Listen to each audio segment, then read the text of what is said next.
Hello everyone, क्या हिमांशी ने अपने हस्बैंड ऋषि पर डोमेस्टिक वायलेंस का केस लगाया है? और क्या इट्स ट्रू कि ऋषि हिमांशी के साथ अब्यूज और इंटेंशनल इंसल्ट करते थे? So let's talk about Himanshi and Rishi जो सेपरेट हो गए हैं। आप लोगों ने इस सोशल मीडिया पर इस कपल को तो ज़रूरी देखा होगा। वो लोग अपनी हैप्पी मैरिड लाइफ लोगों के सामने शो करते थे, जो कि अब सेपरेट हो गए हैं। तो अगर आपने इन लोगों को नहीं जानते तो ये दोनों यूट्यूबर्स हैं जो अपनी डेली की लाइफस्टाइल को लोगों के सामने ब्लॉग्स के थ्रू शो करते हैं। इन दोनों का यूट्यूब पर एक चैनल भी था जिसका नाम था द ग्लैम कपल, बट पहले इस चैनल का नाम था द ग्लैम गर्ल, जिसके अराउंड 52 लाख सब्सक्राइबर्स थे। इस चैनल की शुरुआत हिमांशी ने ही की थी और वहाँ पर वो मेकअप ट्यूटोरियल्स बताया करती थी। बट जब उनकी शादी ऋषि के साथ हो गई तब उन्होंने अपने इस चैनल का नाम बदल कर रख दिया द ग्लैम कपल। इसके बाद वे अपने डेली ब्लॉग्स वहाँ पर डालने लगी।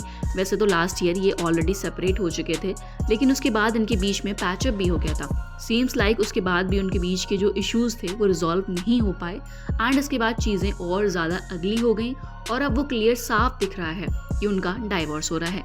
लेकिन पिछले कुछ वक्त से ये क्लियर देखने को मिल रहा है कि जो ऋषि की फैमिली है वह एक नैरेटिव सेट करने की कोशिश कर रही है, जिसमें इतना तो क्लियर दिख ही रहा है कि वे एक इनडायरेक्ट बात करी है हिमांशी के बारे में। बट गेस, हमें नहीं पता कि क्या सच है और क्या गलत, ये तो हमें कुछ टाइम के बाद पता लग ही जाएगा। लेकिन हाँ, ये तो बहुत क्लियर है कि वे कुछ मंथ से लगातार ये सब डिस्कस कर रहे हैं, जहाँ पर वे Q&A सेशन भी रखी है।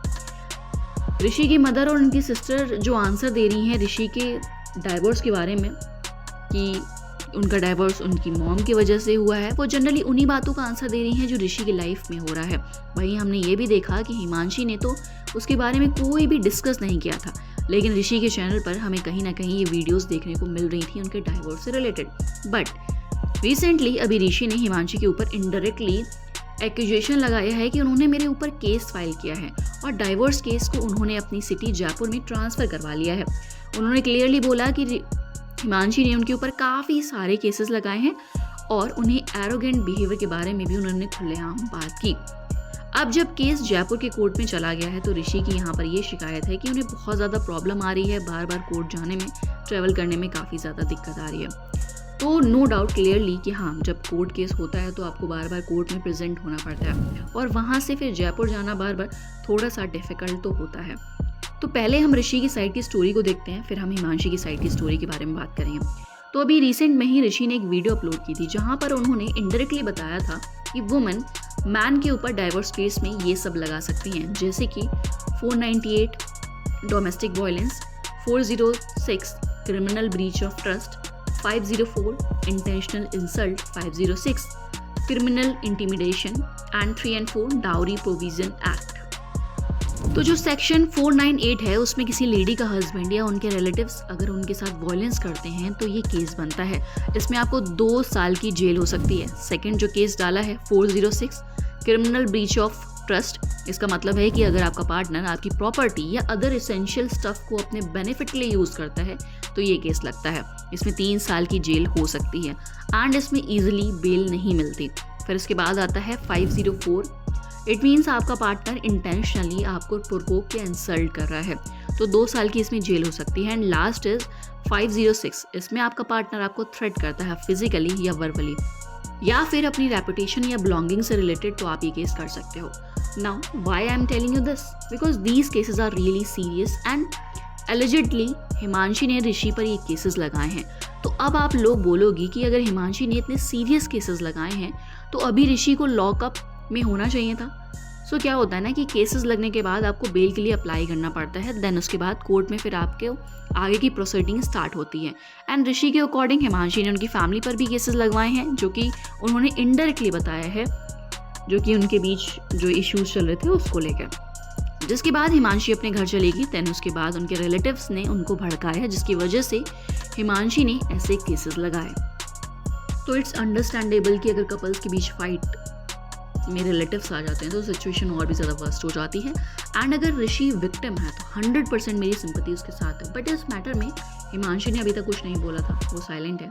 वहीं दूसरी तरफ ऋषि काफ़ी सारे वीडियोस कॉन्स्टेंटली अपलोड करते जा रहे थे, तो यहाँ दोनों ही रॉन्ग नहीं है। बस डिफरेंस सिर्फ इतना है कि साइलेंटली कोई अपनी प्रॉब्लम से लड़ रहा था तो दूसरी तरफ कोई अपनी ऑडियंस से शेयर कर रहा था। बट सिर्फ ऋषि की वीडियोस देख के हम ये नहीं बोल सकते थे कि हिमांशी इज़ रॉन्ग, क्योंकि ऋषियों की स्टोरी जो थी वो वन साइडेड थी। एंड हमें अभी हिमांशी की स्टोरी का पता चला है, जो कि मैं अभी आपसे शेयर करूँगी। पहले हम ऋषि के बारे में जान लेते हैं, क्योंकि अगर कोई पर्सन अपनी स्टोरी शेयर करता है तो ऑब्वियसली वो खुद को अच्छा दिखाने का ही ट्राई करेगा। अपनी स्टोरी में खुद को तो कोई विलन बनाना नहीं चाहेगा। एंड हिमांशी के साइलेंस से हम ये भी जज नहीं कर सकते कि वो विलन है। हाँ, हो भी सकती हैं, बट अभी हमें नहीं पता, हमें वेट करना चाहिए। बट ऋषि की कुछ चीज़ें मुझे वियर्ड लगी, क्योंकि रिसेंटली उन्होंने अतुल सुभाष के केस से रिलेटेड एक वीडियो बनाया था। उसमें वो खुद को विक्टिमाइज करने की कोशिश कर रहे थे। इट मीन्स अतुल सुभाष के केस से अपनी सिचुएशन को जोड़ के खुद का सेम सिचुएशन क्रिएट करने का ट्राई कर रहे थे, विच इज़ वियर्ड, क्योंकि आप एक सोशल मीडिया पर्सनालिटी हो। अब यहाँ पर एक पर्सन की डेथ हो चुकी है और आप उससे सिंपैथी गेन करने की कोशिश कर रहे हो। आप वुमेन को ब्लेम करना है तो आप खुद को विक्टिम शो कर रहे हो। इट इज़ ट्रू कि होती है कुछ वुमेन जो फेक केसेस लगा के काफ़ी लोगों की लाइफ ख़राब कर देती है, बट अगर हम हिमांशी के पॉइंट ऑफ व्यू से देखें तो वो एक सोशल मीडिया पर्सनालिटी है। तो मुझे नहीं लगता कि वो जानबूझकर ऐसी कोई मिस्टेक करेगी जिससे इन फ्यूचर उसका करियर डिस्ट्रॉय हो जाए। एंड मैंने ऋषि की फैमिली की कुछ चीज़ें भी नोटिस करी हैं। जैसे ऋषि ने ऑलवेज हिमांशी के वेट पर, लुक्स पर कमेंट किया, जैसे मोटी हो गई हो, इतना खाना क्यों खा रहे हो, डाइट पर क्यों नहीं हो। अब ये सारी चीज़ें पार्टनर में होती हैं। अगर आप एक हेल्दी रिलेशनशिप में हो तो आपके पार्टनर के साथ आपकी मस्ती मजाक चलती है, टीजिंग होती है, बट मैंने ये चीज़ उनके ब्लॉग्स में काफ़ी बार नोटिस करी है। मोस्टली टाइम हिमांशी डाइट पर ही रहती थी, एंड अगर उसने 1-2 दिन अपनी पसंद का खाना खा भी लिया तो इसमें इतना बड़ा इशू नहीं है। एंड यही सारी चीज़ें ना इनसिक्योरिटी का कारण भी बन सकती हैं, खासकर जब आपको लाखों लोग देख रहे होंगे। एंड जो केसेस की हम बात कर रहे थे ना, इंटेंशनल इंसल्ट का, मे बी वो केस इन सब से रिलेटेड हो सकता है। एंड सेकंड, मैंने ये नोटिस किया है कि एक बार हिमांशी ने खुद बोला था कि उन्हें ब्लॉग्स बनाना उतना पसंद नहीं है, बट फिर भी वो बनाती हैं क्योंकि ऋषि को पसंद है। प्लस जब वो सेपरेट हुए थे तो ऋषि का कहना था कि उस चैनल में उनकी ज़्यादा मेहनत है, क्योंकि उन्होंने रात भर जग के एडिटिंग करी थी। एंड ऋषि की मदर ने एक वीडियो भी हमें देखने को मिला था जिसमें वो चीटिंग को जस्टिफाई कर रही थी। उनका कहना था कि अगर आपका हस्बैंड आपको चीट करता है तो इसमें आपके पार्टनर की कोई गलती नहीं है, आप में ही कोई कमी रह गई होगी। तो हमें उस कमी को सुधारने का ट्राई करना चाहिए। आपको अपने पार्टनर से बात करनी चाहिए, अपने पार्टनर की गर्लफ्रेंड या बॉयफ्रेंड से बात करना चाहिए। बड़ी चीज है और आजकल बहुत कॉमन भी है। एक वाइफ के लिए ये चीज सहना बहुत मुश्किल है, पर आप इस चीज से ऊपर उठ जाओ, चीज को आप एक्सेप्ट कर लिया कि हाँ मेरे हस्बैंड का, तो फिर मैं सबसे पहले अपने अंदर कुछ ढूंढूंगी, क्या मैं कहाँ लैक कर रही हूँ, अपने हस्बैंड से भी बात करूंगी कहाँ मैं लैक हूँ, और फिर जिनका उनके साथ है, उसके साथ भी मिलूंगी मैं। भाई सीरियसली लुक एट दिस, अगर आपके पार्टनर ने आपको चीट किया है तो वो 100% सीधा है, क्योंकि उसने चीटिंग ही तो करी है। बट आप ही पागल और बेवकूफ़ हो जो आप उस पर ट्रस्ट किया। ऋषि की मदर को आप देखोगे ना तो वो काफ़ी एजुकेटेड लगती हैं, बट स्टिल थिंकिंग अभी भी उनकी ओल्ड फैशन टाइप ही है। और ये वुमेन ब्लेमिंग का कल्चर इंडिया में आज से नहीं है, बहुत पहले से ही है। जैसे अगर कोई वुमेन का बच्चा नहीं होता है तो भले ही हस्बैंड के में ही कोई कॉम्प्लिकेशंस हो, मगर ब्लेम हमेशा वुमन पर ही जाता है। एंड चीटिंग कोई मिस्टेक नहीं होती है, ऑब्वियसली उस पर्सन को पता होता है कि वो मिस्टेक कर रहा है। अभी इन सब के बाद ऑडियंस ने हिमांशी से बार बार बोला कि आप इसका आंसर दो, तो फाइनली हिमांशी ने इसका आंसर भी दिया। हिमांशी ने डायरेक्टली बोला कि अगर आपको कोई कैमरे के सामने स्वीट बन रहा है ना, तो उसका मतलब ये नहीं कि वह सच्चा है। और साथ ही उसने ये भी बोला कि ऋषि ने उसके साथ चीट किया है, वह भी एक बार नहीं मल्टीपल टाइम्स। ऋषि ने डायरेक्टली हिमांशी को बोल दिया था कि वह उसमें इंटरेस्टेड नहीं है फिजिकली, वे किसी और में इंटरेस्टेड है, ओपन रिलेशनशिप रखना चाहता था। लेकिन हिमांशी को ये सब बिल्कुल पसंद नहीं था। हिमांशी ने ये भी बताया कि वे फॉरेन ट्रिप्स जाया करता था, क्योंकि उसने बोला कि उसे पर्सनल टाइम चाहिए। तो उसे लगा कि हाँ हो सकता है, लेकिन हर 6 महीने पर फॉरेन ट्रिप्स, जो उसे बिल्कुल पसंद नहीं आ रहा था। और उसके चैनल पर भी ये क्लियर दिख रहा था कि शादी के बाद ऋषि बहुत ज़्यादा ब्लॉग्स में अपने आप को शो कर रहा है। हल्के हल्के उसने अपनी फैमिली को भी इसमें इन्वॉल्व कर दिया था, और हिमांशी तो एकदम साइडलाइन कर दिया गया था। एंड इवन लोगों ने ये चीज़ पहले ही नोटिस कर ली थी। हिमांशी की वीडियोज़ आने के बाद ऋषि का एक स्टेटमेंट आया जिसमें उन्होंने लिखा कि My humble request to all of you is to hold your judgments for now. I assure you that I will soon come forward with all the necessary proofs. It's disheartening to see how far someone can go with false accusations just to prove their point.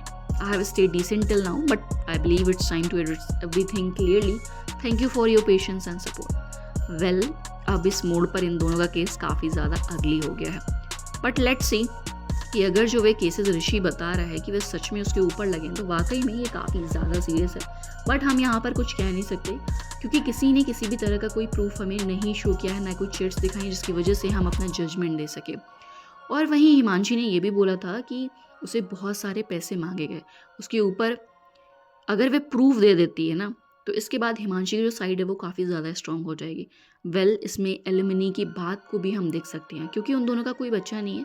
तो अगर हिमांशी ने ये proof कर दिया कि उसके ऊपर cheating हुई है, तो शायद एलिमनी में कुछ चेंजेस हो सकते हैं।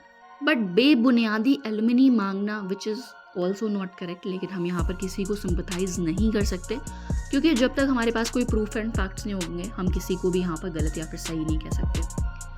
वेल दोस्तों, आज की वीडियो बस यहीं तक। आपका इस वीडियो में क्या कहना है हमें कमेंट सेक्शन में लिखकर ज़रूर बताएं, और ऐसी वीडियोस देखने के लिए हमारे चैनल को ज़रूर सब्सक्राइब कर लें।